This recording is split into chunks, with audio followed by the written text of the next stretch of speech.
Jadis, une fête pour les tailleurs avec des commandes à n'en pas finir. L'Aïd el-Fitr n'est plus ce qu'elle était pour les couturiers qui, à quelques jours de la fête, ne reçoivent que quelques rares commandes.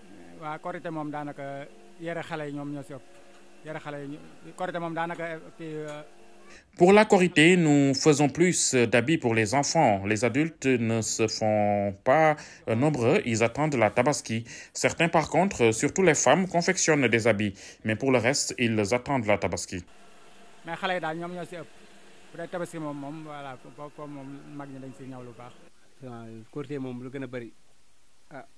Les adultes attendent la Tabaski. Pour la Korité, ils passent commande pour leurs enfants.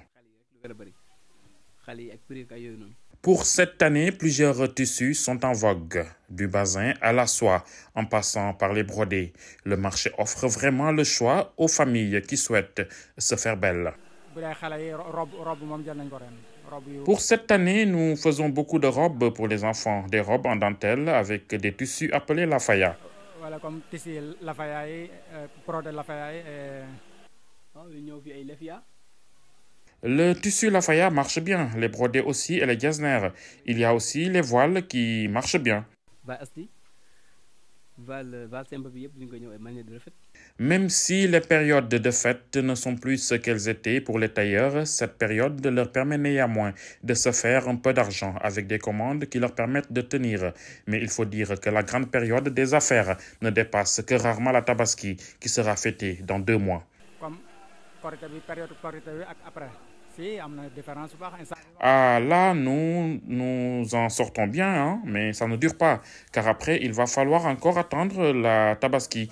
Mais pour les autres cérémonies, les familles font la sourde oreille. Mais là, nous travaillons jour et nuit.